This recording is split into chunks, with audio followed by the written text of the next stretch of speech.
Hello, I'm Dr. Tara Palmatier of shrinkformen.com. Welcome to my channel and thank you for watching. If you would like to schedule a session with me, you can reach me at shrinkformen@gmail.com or shrinkformen@protonmail.com.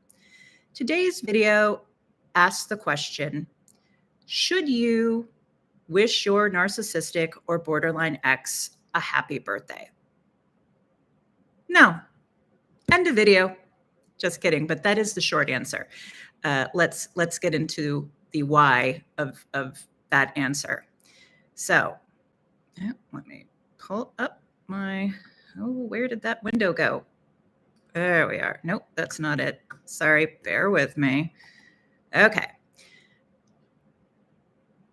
This is a question a lot of the men I work with struggle with, which is, should I wish my narcissistic, borderline, or other form of crazy ex a happy birthday? First of all, this is a no-win situation kind of question. And this is especially true during the first couple of post-divorce years when clients are establishing boundaries and trying to figure out the new normal with an ex who is anything but. Now, the inclination to try to be normal, play nice, and cooperate isn't necessarily a bad one. It speaks to my client's integrity, maturity, and decency. On the other hand, it can also speak to a lack of boundaries, well-founded anxiety about angering the ex, and a bad case of wishful thinking. In case you haven't noticed yet, emotionally immature, pathologically entitled, low-integrity people usually don't follow the golden rule.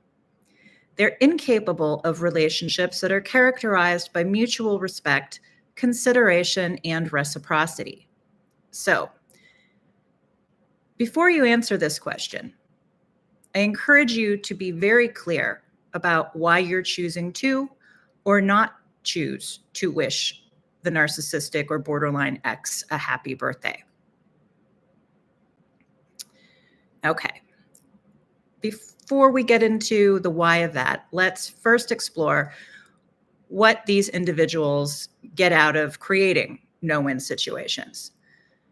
So being in a relationship with narcissists, borderlines, or histrionics, again, whatever the Tracy Crail mix configuration looks like, eventually, after the love bombing honeymoon stage is over, the relationship devolves into an endless series of no-win situations. Now, regardless of the issue of the day or the hour, you're damned if you do and damned if you don't. What does crazy derive from being perpetually disappointed and aggrieved with you? Well, first, she gets to be a power victim. I coined that term. I Googled it. I don't think anyone has used it before. So please proper credit if you decide to use it. And by power victim, I mean, you've heard of power couples, right? Power players. She's a power victim. Playing victim is one of the preferred ways toxic people and abusers wield power and control others. As I said, in this respect, they're power victims. They're always the winners in the no-win situations they create. For example, you screwed up again. You're hopeless. Don't you know how lucky you are I tolerate you? In this example, she is putting herself in the superior position and you, once again, in the inferior position. Second, no-win situations are one of the ways that these emotionally colicky adult toddlers seek attention and emotional validation. For example, you can't do anything right. Do I need to explain everything to you? If you really loved me, you'd know how to make me happy. You're going to have to try harder and do more to make it up to me. These individuals, again, in case you haven't noticed, have an insatiable appetite for this game, and it is exhausting. I've likened it in previous videos and articles to trying to breastfeed an angry baby crocodile with a tapeworm. Third, no-win situations are also how these individuals abdicate personal responsibility and accountability. By creating no-win situations, the narcissist or borderline gets to abdicate any kind of agency in the relationship, including their own behavior. So by putting you into impossible situations, they can deflect blame and responsibility away from themselves and on to you, which is exactly how they like it. If things go wrong, it's your fault for making the wrong choice, for not caring enough about them, etc. In adult reality land, a country where these individuals are banned, it's the narcissist and the borderline who is actually to blame for their unhappiness. They foment the abandonment and loss of love they so profoundly fear because they won't stop playing these kinds of toxic, emotionally manipulative games. Next, no-win situations create drama, drama, drama. Now, an effective no-win situation can provide hours, days, and weeks of drama for the narcissist or borderline to bask in. It can also be rehashed in perpetuity with each new no-win situation. I believe narcissists and other high conflict people use drama as a kind of self-stimulation. And not to gross you out, but it's kind of like their emotional masturbation that they force you to watch, and then you get to clean up after them after they're done. Ew. It's also a way, that is, no-win situations are also a way to test your love. So these individuals confuse a partner's willingness to tolerate their abuse with how much you love them. To clarify, a willingness to tolerate a borderline's or narcissist's abuse is not a measure of your love, loyalty, and devotion. It is a measure of how much abuse you're willing to accept, and likely also a measure of your unresolved childhood issues and codependency. Finally, no-win situations. Now, this isn't, I don't think they understand that this is why they do it, but this one is usually the result of being put into no-win situations over and over again. And that is the creation of a trauma bond. So over time, being put in no-win situations chips away at your self-esteem, self-worth, and self-concept. It also can create a sense of learned helplessness, which can lead to depression and anxiety. Then it's a slippery slope down into isolation and emotional dependence on your abuser. So why is wishing the narcissistic or borderline ex a happy birthday a no-win situation? Because no matter what you choose to do, you'll be wrong.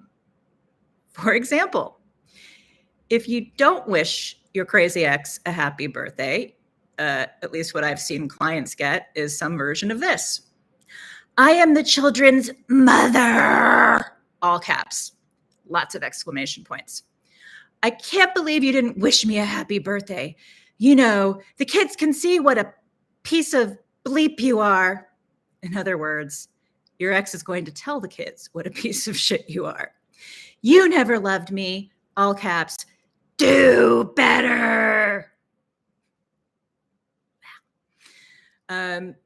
Or you wish the narcissistic or borderline ex a happy birthday. And again, this is a typical response clients get when they opt out of wishing, when they do wish the ex a happy birthday. Sorry. Oh, please, you don't care if I have a happy birthday, you bleeping hypocrite. You're just putting on a show for the kids and my friends, so I look like the a-hole. If you really cared about me having a happy birthday, you'd know I don't want birthday wishes from you. Oh, that's fun. Or third option, you wish the narcissistic or borderline ex a happy birthday and help the kids make or buy her a birthday present.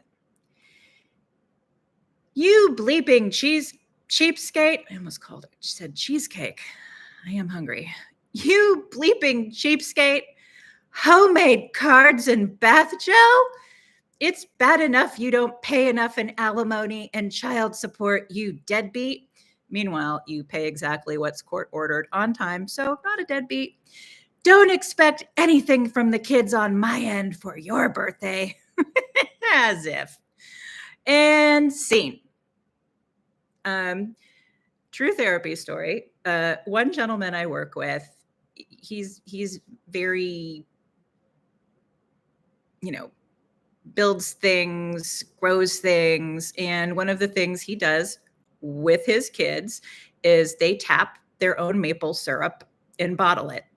And it's what the kids usually give to their teachers for Christmas. And they also give this, again, well, it's not really homemade.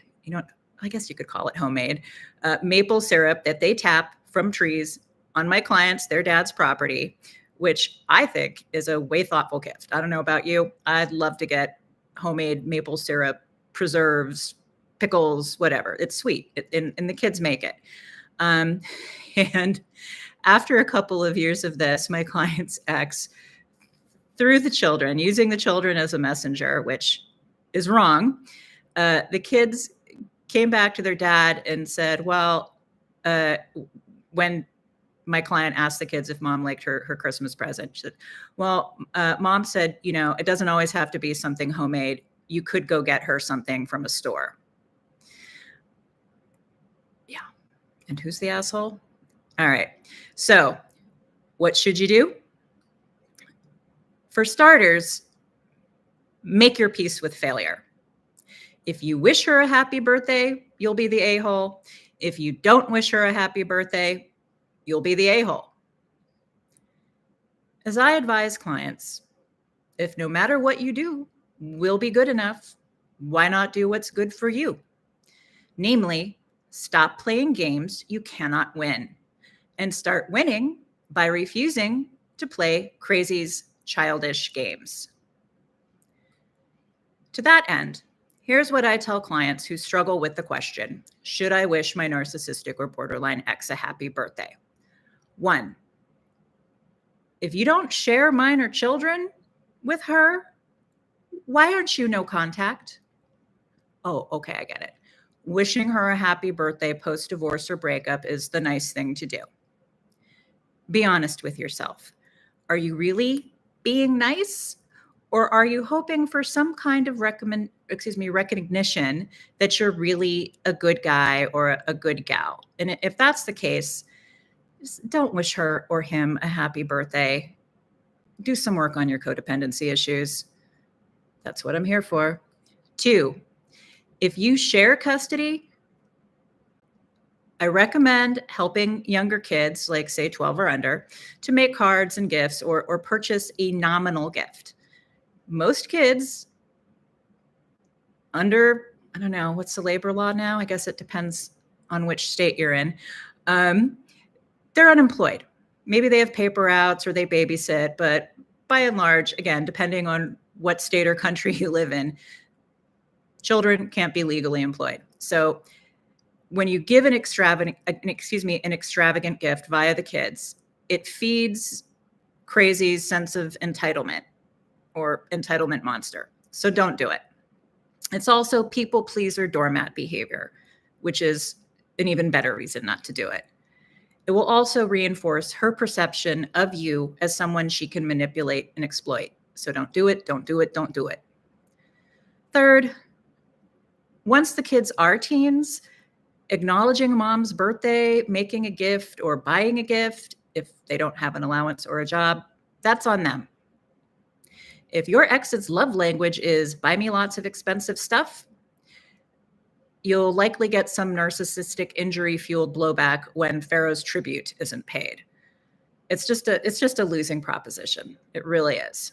And 4, don't expect a cluster B personality disorder X to encourage the kids to acknowledge your birthday, whether you choose to help the kids celebrate her birthday or not. There's rarely any reciprocity with these individuals. And as a final thought, and again, depending on the kids' ages, think macaroni necklace. Okay. That's the end of today's video. Once again, I am Dr. Tara Palmatier of shrinkformen.com. If you would like to schedule an appointment, you can reach me at shrinkformen@gmail.com or shrinkformen@protonmail.com. I'm on all the social medias, but I'm mostly post stuff on Twitter and Facebook and Instagram. So you can follow me there. All of that information is below in the video description, as well as a link to the article this video was based on. So follow me, subscribe, share, all that stuff. So yeah, shameless self-promotion. Have a great day. And hopefully I will have another video to share next week. Bye.